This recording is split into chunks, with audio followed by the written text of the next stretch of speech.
Hello beautiful people, I have with me here today Dimeji and we will be talking about what it means to be a Christian and a creative. Dimeji is a Christian creative designer and podcaster that explores what it means to live a creative yet simple life.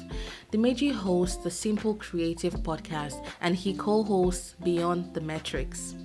Dimeji is very passionate about helping other creatives understand how to live a simple and more creative life, as well as getting in line with their well-being, and he does this by sharing his thoughts and insights on productivity, well-being, and the creative lifestyle via storytelling on Instagram and YouTube. If you are interested in knowing how to be a Christian creator without compromising your faith, you are in the right place. Thank you very much, Dimeji, for joining me on my YouTube channel. I'm so excited to have you. I've been thinking about doing this for such a long time, bringing a couple of Christian creatives together to just chat about what it means to be a Christian in the creative space. Okay.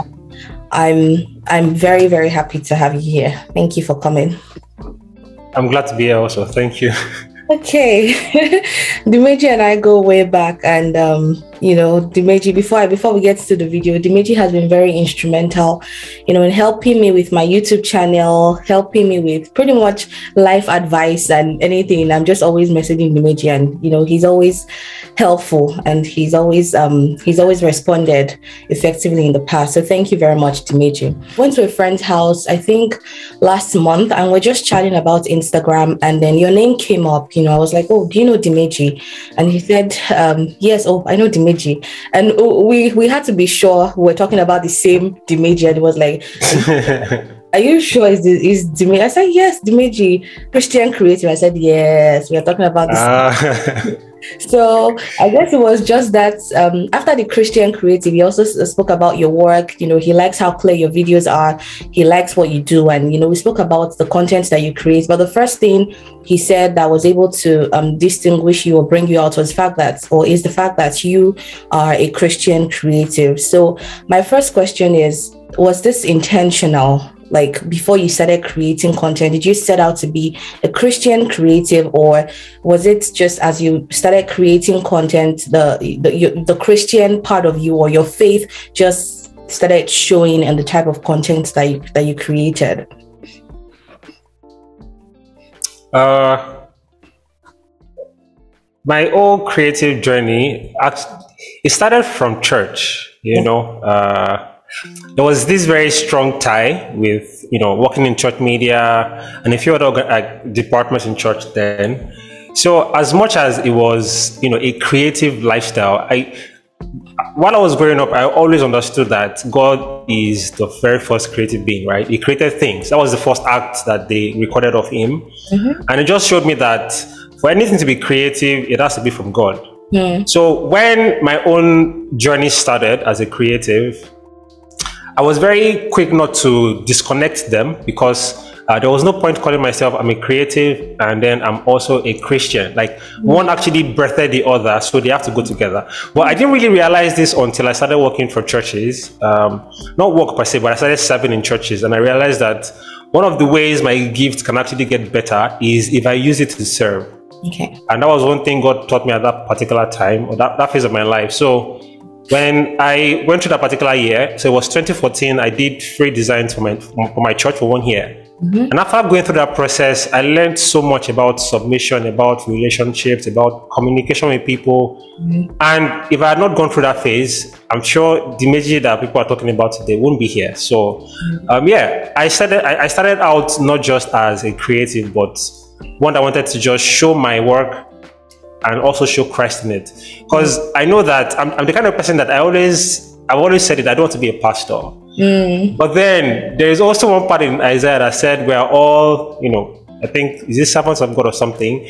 And I'm like, okay, if that would be my role, or if that is my job as a child of God, as a Christian, then that means I have to find my own pulpit. Mm. And it wasn't going to be in the church. So, coming out here, everything just sort of came together. So yeah. I like what you said about it started first by being a Christian, and then the creative part of you just flowed from being a Christian, which is very profound. Because I mean, I've made that mistake in the past before. Like, okay, how do I create content that reflects my Christian faith? But then again, if you are a Christian, automatically the type of content that you create should sort of reflect, your Christian faith. So I like that the fact that you're not separating it, it's together. One flows out from the other. So I really, really like that. And who knows, maybe just one day you might still be a pastor. You never know. Maybe. Never say never. Okay, so what does being a Christian creative mean to you? Like I said, for me, I had made the mistake in the past of trying to separate one from the other, but now that you said it should flow from one should flow from the other, does that mean that every post you do or every content you do must scream Jesus, or can it be subtle? Like, what does that mean to you? So today the term Christian creative has become some sort of everybody's thing, right? You just say anybody just slaps Christian creative on their bio, and as much as it carries this weight and this clash to it, I feel like it still goes deep into your life behind the scenes, right? A lot of persons know me as Dimeji, the Christian creative guy on Instagram, right? But then when you meet me in person, you will still see that same person. It's not like I'm hiding anything. It's quite transparent. My life offline is the same as my life online. It's just that I'm not sharing every part of me online. But then whatever part of me that is coming online is the same part of me that exists outside the social media or the influence and everything. So what being a Christian creative means is, just as we would say for, say, a doctor, for example. A doctor can be a Christian, right? He goes to church, he serves God, he prays to God. But then when he gets to his workspace or to the hospital or whatever, he wants to conduct, let's say, a surgery. And then he's asking his patient, can I pray with you before we start? His lifestyle still flows into his work. And that's one thing I learned from the Pharisees, even though they were called the bad ones. They had three things particular to them. The church, right? But then it was like synagogue or something. It was the church, then their business and their family, and all three were connected. They didn't separate anyone. Whenever anything had to be done, for the people, they were the first set of persons to just pour out resources, and everyone in their families would always go with them. Nobody was left behind. And then the same thing goes for their business. So everything was sort of related. It was together. And when I saw that about them, there was this devotion they carried across everything.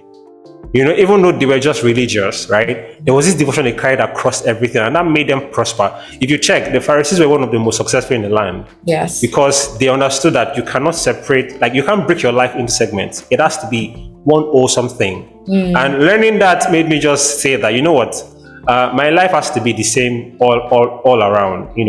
I'm sharing about creativity, right? I'm talking about how you can be more productive, how you can, better yourself as a person, and all those little things in between. But the fact that my work does not scream Jesus every time or have the word Jesus doesn't mean it's not impacting people. A lot of my inspirations, I'm studying the Bible and then something just jump at me and I'm like, oh, this can actually be a post. And then immediately I write out a newsletter, send it to people, and I can see testimonies upon testimonies coming in. I didn't write Jesus in my content. Yes. But then people are getting blessed and they're getting changed. And it was just one of those things that made me really, really excited. One of the defining moments for me that made me realize that what I'm doing is not just for the fun of it was, there was a particular day I was studying around 2 a.m. on a Friday. And then the Holy Spirit just inspired me and said, write something about not feeling left out. And I was trying to understand what was going on because I wasn't feeling that way. So why am I writing about it? But then I, listened and I wrote it. And, I just had the feeling again to just send it out at 2 a.m. You can imagine, probably people will be sleeping. And I sent it out. And that was the first time ever that I've recorded over 100 opens of my email in less than 15 minutes. Wow. And then messages started pouring in. And all the messages were related to the same thing. I couldn't sleep because I'm worried about my life. All my friends have gone ahead of me. I'm the only one that is not moving ahead or having progress. And I was scared because I'm like, so people are going through so much, and all it took me was just to listen and write something, and it brought about a change. So your lifestyle should reflect everything. And what I believe being a Christian creative means is, there's a pastor who presides over a pulpit. He has a message he's passing across, right? That is his own lifestyle. That is his life. As a creative, right, your own job is also to use what God has given you, your gifts, to make sure that people get better. Christ didn't come as a Christian per se. He came as a person who was doing good with the things he had to offer.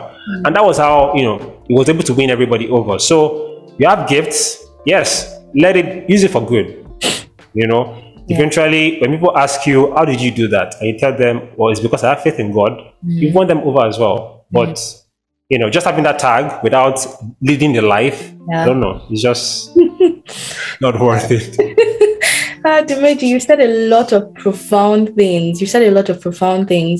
Living that life behind the scenes as well. And I feel like a lot of people get carried away these days, Christian creative on Instagram or on social media, and then behind the scenes, you're not necessarily portraying that lifestyle, So I like what you said. And about your newsletter, I'm a subscriber and I receive your letters and I read them, and they're always very profound as well. It's like you know what to send just when I need it, and I like that. And obviously, like, that's the Holy Spirit. It's the Holy Spirit. So if you're yet to subscribe to Dimeji's newsletter, I will put the link to subscribe in my description box. Like I said, I'm a subscriber, and this is always very profound, and I'm sure you will definitely benefit from it.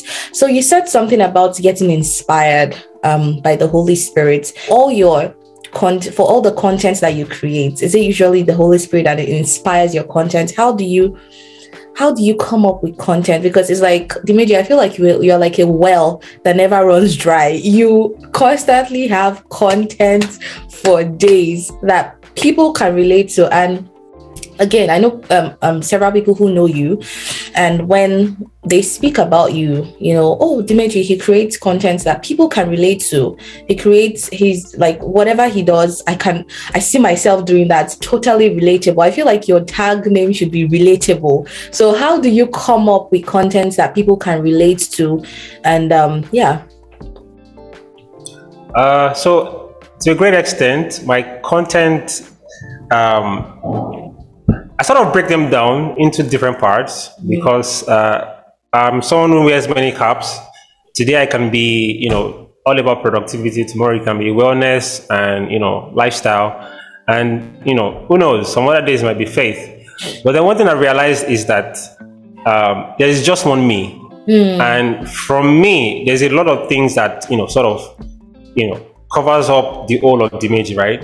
So defining myself as, or giving myself the tag designer or podcaster or whatever, it didn't really fit into the old scheme, because I'm like, I do many things. I'm someone who is multidimensional, so I can't just keep myself fixed on just one topic. So when I was able to sort of break out the things that I want to just focus more on, it became very easy now be able to push my ideas or my thoughts into different parts. I read in the book that we have close to like 40,000 thoughts per day. And I'm like, if 40,000 thoughts cross my mind daily, if I'm able to document a tithe of that, I think I'll be set for a week, right? So every day I decide to just document at least 5% of my thoughts. And I do that through Google Keep on my phone. I'm recording voice notes. But then, if I'm waiting to be inspired every time or to have the motivation to create, then I won't create anything. So I started documenting in advance. For example, I already have content for the next two weeks, like not ready, but then I already have the ideas somewhere. So I can just jump into one of those spaces and then drop something, and then, it's good to share. So as much as I plan, I also try to be spontaneous because I never can tell what message needs to go out at a particular time.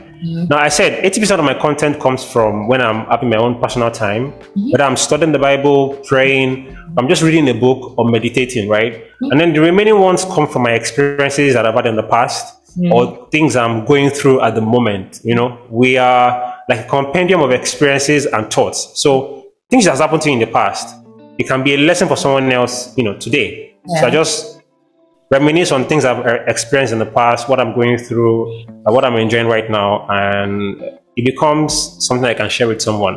And one of the things that makes me share content that I feel is helping people, I scrutinize my content a lot before it goes out. Okay. Like if it has not, I work with 3 particular systems. If it has not helped me in any way, if it's not an experience that has changed me, and if it's not something I would want to see from someone else, I don't share them because I feel like it is not rich enough or it is not for me. So if it's not for me, if I can't learn from it, then I can't share with someone else. Just like me giving out false information or something I have not tried. So if I've not tried it, if I've not seen results, or if it's not something I want to get clarity on, I wouldn't share it. Because who knows, someone somewhere might be feeding on what you're sharing and you share the wrong thing and it causes them, you know, a lot of harm, and you're there, you know, living your life thinking you're a star. So.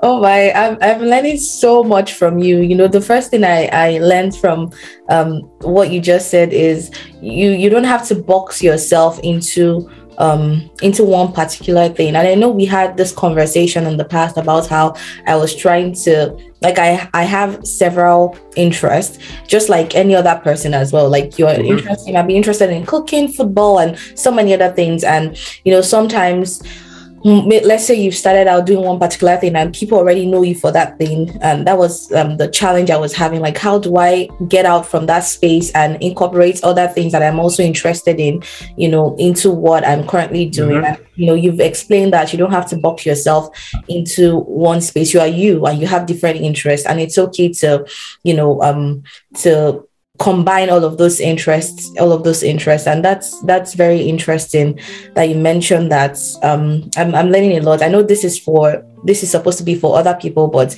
I tell you that I myself, I'm learning first, and then before we put it out there for other people to learn. So I want us to talk about identity for a bit. Now, we live in a world where there's TikTok, there's Instagram Reels, YouTube Shorts, and the rate at which people are consuming information is very fast, and there's a new trend every day on Instagram and every time. And one thing I've learned from you is sometimes when I try to save your audio on Instagram Reels, I see that it's an original audio. You know, I've noticed that about you. I don't know if that's true, but I just see original audio. And I think there was a time you created a trend. There was this particular audio that people, I don't remember what it was, but I think you started it because I traced it, and then I think you were the one who originally created it, and people were jumping on that trend. And I was like, oh shit, Dimeji is a trend setter, you know. So these days, so many trends, and people are jumping on these trends, and it is so easy for you to lose your identity in today's space. I'm sorry, I get very passionate about this identity topic, and I just want us to talk about it for a bit. So how important is it for you, or for Christians today, or even for people generally, especially Christians, to have an identity in today's world? How important do you think that is? It's one of the biggest crises I've seen for anybody who wants to even make any sort of impact, right? Because you'll always fall short of people who stand for something and stay with that thing like for the longest time, and not like pushed away by the very fastest thing that comes around. So I started, you know, like actively, I started with social media and everything in 2019. And I took it seriously, right? And when I started, Christian Creative has been on my bio ever since that time. I haven't taken it off. And it wasn't because, it was something that was cool, right? It was because I already understood that this is who I am. And it has to be seen in every single thing I create. So one of the things I feel would cause a lot of issues for persons who are probably just starting out is not clearly defining or understanding what their identity is and what they stand for before getting up there. Because trust me, the moment you get up there, you will be swept away easily. Yes. If you don't know who you are and what you're doing. So I said suffered because I think now I'm free. But I suffered from low self-esteem, identity, not believing in myself enough all my life, like growing up through university. And it took me 4 to 5 years for me to actually get to a point where I was able to say that, okay, this is who you are. And because you've understood who you are now, then you need to actually do things that you normally wouldn't do to be able to attain that height you think you should be at. And I started doing like the most obscure things that I wouldn't do for myself, right? I had stage fright. So I started, doing things that would put me on the spot. I took up the role of a class representative for 3 years. I started leading positions in church. And I did little things like that, from addressing 30 persons to 50. And at some point, I addressed 500 at the congregation, up until the point where I addressed over 3,000 youths at a local outreach. And if I didn't start from that 30 persons in my class as a class rep, I knew that I wouldn't be able to, get anywhere. But it all started from me understanding that this is who I am supposed to be. Because as far back as year 2 in the university, I already knew that I was going to be on the scenes someday. So I need to prepare for that. But how to prepare for that was the problem. And until I just understood that, okay, you know what? You're someone who would help other persons get out of their low grounds with the things you've experienced and you've learned. So everything you're experiencing right now is shaping you to become that person. And that just kept me going. To a great extent, all those words that we speak and we laugh at, or we just quote off-air in the Bible, head and not the tail. God has given me the spirit of, has not given me the spirit of fear. And we quote them so easily, but then we don't apply them. So it took the Holy Spirit to just sit me down one day and say, all these things you're saying, are you even living it at all?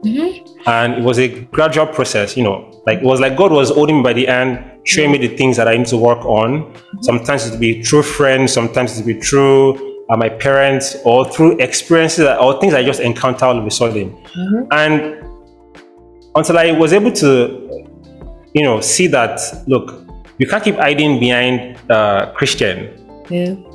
Yes, everybody knows you as a Christian, which is like the part of us being the light. But then how do you not become the salt? When you go into places and penetrate and have real impact, your Christianity per se, word of mouth won't take you there. It is your hard work, your, discovering of yourself and all those things that takes you there. So yes, identity is so important, because without it, people crash and burn. Like I've seen people who started so well, like they understood what they were doing, but then it got to a time that they just switched. And I'm like, the switch brought about so many things, the fame got to their heads, and then they just started doing all sorts of things that they would normally do before. And I feel that's because, to a great extent, the root is not that strong. So when you get there, you can easily be pushed away by all these trends. Look, trends come and go, but then the realization that you are who you are supposed to be, or who you are, never dies. But then if you jump on every trend and then you forget who you are, then, that person that is still there, you can always go back to it. It's not going anywhere. The only thing is that it's not growing because you shifted. When you're going back to it, it's the same old person you're meeting back there until you just, keep working on it. So, your identity is one of the things that gets you there, because once you know that this is who I am, it will be very difficult for anything to shake you from that particular, path. It's like what Paul said, that what would take us away from the love of Christ? Is it persecution? Is it this? Is it that? Nothing can really do that except you yourself. So just keep yourself focused. I think is one thing that it pains me, when I see people just derail. You can see that their message is rich, but then just so that stardom thing can just come quickly, they just start doing all sorts of things, cutting corners. And Wow, so I feel like I'm in church. Are you sure you won't open a church like this? Are you sure you won't become a pastor? We are dropping gems, man. Like it's very profound, very profound. And I feel like sometimes the reason why people switch or people derail or people start doing what they don't necessarily believe in is because maybe what they're doing isn't necessarily bringing the fame, or they're like, oh, I don't have a lot of followers, or I don't have a lot of following on this space. What if I switch things up? What if I start saying a message that is trending? Maybe, just maybe, I'll become popular. I feel like maybe that's one reason why people derail. But like you said, I feel like it's come to a point at the rate at which we're going, you have to choose, and you just have to know what you believe in. You just have to know, because you can't keep changing. So many things will come, and if you just can't keep changing. You have to stay grounded. You have to be consistent in what you believe in, so people can take you seriously. So you said something about people getting derailed and people switching. How have you been able to stay grounded in your Christian faith and not jump on the next trend? Because let's be honest, it's not the easiest thing to do, especially today when Christians are, I want to say persecuted, but that might be a strong word. But I feel like Christians are being pretty much persecuted low key. I don't know how to explain it, but I'm sure you get what I mean. I feel like we're being pushed to the corner. Yes. Right? Yeah. One thing I've always believed, and I've been living my life, all about, is that your people would always find you. Right? No matter where it is you go to. It might just take some time for them to find you. But then if you keep changing, then they don't know where to find you. So if you remain, see, it's not like you're remaining on the same spot, but then you're on the same path, fixed and focused, right? You're already creating a pathway where people of like minds, people who are also of the same thought or of the same lifestyle, easily they can start following, because they can see that this guy is single-minded and he's already going, one way, and it's easy for them to just jump onto that space and start following you. But then I don't mean following social media per se, but I mean your message and the way you live your life. So I think I like sharing experiences a lot. So in 2019, I was just like, what I started with was making, all these Bible quotes or Bible verses, design them in a fine way and share on Instagram. It was looking good, right? But then I got to a point, I was like, I think my message needs to expand a little bit more. So I introduced, voiceovers and subtitles. And after some time, I started doing daily vlogs of my workspace and everything. And then at the end, I share a very, simple message, either from the Bible or from a book I read. And little by little, they started growing and into what it is today. But you know that the means are changing because the world keeps improving, technology keeps advancing. But then the message still remains the same. And because of that, I feel like my people found me. I still know, like, I can still, like, point out the people I know that these ones are all out for me. And I know the people who are there because of the numbers, you understand? But then I know the real ones, the real OGs that have always been there supporting me and, who resonated with the very thing that I started with. And when I meet new persons who also share the same thing, it's always very beautiful because I'm like, this person gets it. And, we become close. Well, Instagram friends anyway, but we become close. So I'm just saying that to remain on that path is difficult because you keep seeing people that started with you shooting miles ahead. I remember when I started YouTube, there were people who started with me and then they had like 40K already. Now they are about 100K. And I'm still on 2,000, Oh my goodness. It can be so painful. Oh my God. I remember we discussed something like this already also in the past. It can be really painful.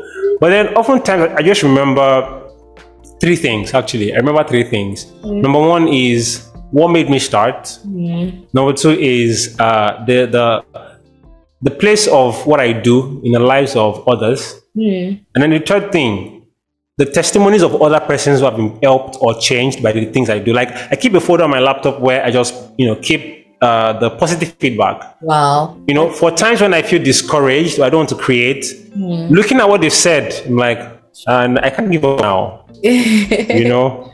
Yeah. So yeah, that's just one of those things. People would always find you. It might just take some time, but then after following those three things, you know, why I started, the role, what I'm doing, you know, plays in the life of other persons, and what they say about what I do, it sort of encourages me to not just, you know, give up. Because if someone is sending you a message and is saying, a message you sent last night changed their life, then what else are you looking for? I know. Right? I feel like if that one person can be changed with what I do, I think it's all worth it. All the times, those thoughts creeping like, why don't you have 50K followers by now? Why don't you have 1 million or something? You know? But then reminding yourself of what is actually true, you know, is very important. Because if you have all the numbers and you can't change one person, then what's the point? What's the point? You're one person that has helped me, one of the people that helped me through that phase, because I feel like, you know, we've had this conversation in the past before, and I think I sent you a voice note when I first started YouTube. I was like, Dimeji, hey, this YouTube thing, what's happening here? Like, I was like, what's going on? Like, I know someone who started like a year after I started, and they have like 40K subscribers, 35K, you know, and the numbers are growing and all of that. And I'm like, I'm here recording, editing, and just trying to be out here in this YouTube space, and the algorithm isn't even favoring me. Like, what is happening? And I remember it was so discouraging. And you know, we had this conversation, and you shared those three things with me. Like, if there are people who are getting changed by what you do, and you know, if people are getting impacted by what you do, sometimes you focus so much on the numbers, and that was me before. But thank God I've been delivered from that. Like, the numbers are great, but then thank God, the people you're impacting are much more important, you know. So I think that's something people out there need to know. So we are about to bring this video to an end, and I really just enjoyed this conversation, and I always enjoy chatting with you. I want to ask, how important is it to be a Christian creative in today's world? You spoke about being the light and being salt and impacting people. How important is it, like now, today, now more than ever, is it to be, you know, a Christian creative today? I think not that I think, I know that more than ever, has it been in the past, things have gotten to a point where it's a, well, I want to say now or never kind of a thing, because it's as though we're already at the tipping point of where humanity stands. Yeah. We've seen the worst of things. Well, we've seen the most of things, and right now it's as though we're already getting to a point where the world can't take it anymore. It just wants to, you know, probably cave in and just disappear, right? And I feel like if you don't do it now, you probably will regret it for a long time. Never. Yeah, because we keep saying that there is this part of us that wants to be seen, wants to be recognized, wants to be felt, and yeah, that part exists. But then what really pushes that part out is not just, you know, your passion for things. It's not just the kind of motive you have towards things. It goes deeper than that. It goes way, way, way into who you were actually called to be. You know, one of the persons that I always go back to in the Bible is David. Do you know that David is still, I would say, after God, and maybe Bezalel is still the most creative person ever recorded, because this guy, the qualities they gave about him alone was just so mighty. He was, you know, he could play the harp, he was prudent, he was a man of valor, he was so many things. And that was even before he became king. Yes. So you can see how much potential God has put in us, that we keep putting them down because we feel like it's not, you know, what's the word now? It's not coming together compared to what the world is doing. And I'm like, you're called to be like, to stand out, to be different. Yeah. And then you're all there saying that someone's Instagram is growing than yours. I know it sounds petty to say right now, but then like we talked about identity, it still goes way back into that. That's true. You know, we're a chosen generation, a royal priesthood, an holy nation, a peculiar people. It sounds so beautiful, but how many of us can do the work? That's true. And the work goes beyond the everyday things we do. It goes deeper into knowing exactly who God is to you. I feel like we've all been, brought up in a way that we know the God of our fathers, we know the God of the pastors, we know the God of one person preaching it online or one famous person. But how do you know God for yourself? Once that part can be easily set out, which is very, very easy, because God is just saying, draw near to me, and I'll do the same to you. I'll make you this, I'll make you that. It's like God is saying that, don't worry, see, let's partner up. Yes. I will be the bigger person. You just come. That is all he's asking. And my salvation made me realize more and more that all of us have a role to play in the bigger picture. Although right now, we want to make a living. God says, I'll bless the work of your hands. But then the bigger picture is not just to make a living, it's to make his kingdom, grow. That's true. But then, being salt, being light goes into, everybody knows that the church is already there, It's all over the place. Everybody knows Christianity. But then who knows Christians making impact in their very small spaces? Who knows Christians making impact on the bigger stages? Who knows Christians competing with the top guns in the industry? Right? You rarely find. Although they have the tag Christian, but do we have the real ones, the genuine ones, the ones who know the God that they serve doing these things? I feel like we can keep talking about, Christian creative and identity, for a long time. What still stands out to me every single time, God brings conversation like this my way, is knowing that salts don't really shout that much. They don't jump at everybody's faces. But behind the scenes, they are doing the work that matters. And it gets to the point that people would start to know them for who they are. But then at the very beginning, nobody cares because they feel like we don't need them until the impact starts happening. And they're like, okay, wait, we really can't live without these people. So they become people everybody celebrates and everybody praises. But right when they first started, nobody knew what was happening. It was at the point of recognizing the impact they've made that everybody now started appreciating them for who they are. But you know that it has to happen behind the scenes first. It has to be that part where you are eating from everything. And so someone said to me, that if you can't do what you're doing right now when nobody is applauding you, then that point of applause won't come. Because there's nothing to applaud eventually. So if you can't do it right now, nobody's saying it. What gives you the assurance that if you cut corners and people see you, that they will still appreciate it, whatever it is that you're doing? So, just let God lead you. I don't know what else to say. Wow. Dimeji, wow, you said so much. This is such a profound conversation we're having, and I'm sure it's a bless a lot of people out there who are watching this. And finally, do you have any advice for Christian creatives or people who are trying to be Christian creatives? I know we've spoken about not separating them and letting one flow out of the other, but do you have any advice for people like this?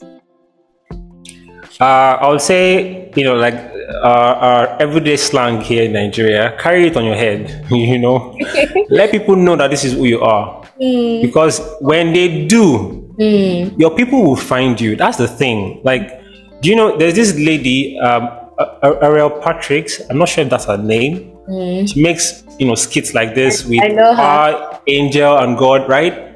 Yeah. I'm telling you, she has become a force to reckon with. And because of, it's the same, like she has that fixed focus that it is God I'm talking about. If you don't like it, that's your problem, but it is God. And she's literally putting it on her head. There's also King James. There are a lot of persons like that. So all these people are making people know that, yes, there is a set of people who understand what it is to stand for God and still be able to deliver, produce the best of the best quality out there. Yeah. So, yeah, carry it on your head. Don't feel intimidated because other persons outside the faith are doing better. What is most important is never forget what your source is. Because, once God is out of the picture, then what's the point? Wow. Carry it on your head. Wow. Yes. So amazing. Oh, thank you so much, Dimeji. I really enjoyed this conversation. How can people connect with you or reach out to you? I'm Dimeji everywhere. That's Diimejii. So you can literally search anywhere you see Dimeji. And yeah, that's pretty much it. So, okay, one of the things I'm working on right now, I started a new channel on YouTube called Figuring Life Out. So I send newsletters, and I'm trying to experiment and explore more of that side, but now in a conversational tone, because before it was just one-sided, just writing letters. Yeah. But I want to make it, people should understand more about what it really goes into. Like, yeah, creatives have a long way to go, but then we haven't figured things out yet, and it's a continuous process. So I'm sharing my own experiences alongside other persons, so that we all can know that, look, everybody has their own baggage. Everybody's figuring things out. Nobody has it all together. So if you can realize that, maybe it will help you, not jump, farther than yourself, and take things, at your own pace. So, amazing stuff. This guy, you're loaded. You're loaded. Yeah, thank you so much for joining me today, Dimeji. I will leave the link to Dimeji's first YouTube channel and second YouTube channel, his newsletters, because they've blessed me, and his social media handles. I'll leave the link to everything in my description box so that you can connect to Dimeji directly. Once again, Dimeji, thank you. I don't want this conversation to end, but unfortunately it has to end. Thank you so much for having me. I'm also looking forward to probably the other series too, because I know more of this will be actually good for us Christian creatives. Yes.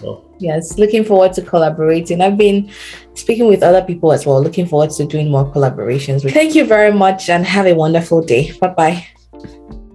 All right, bye.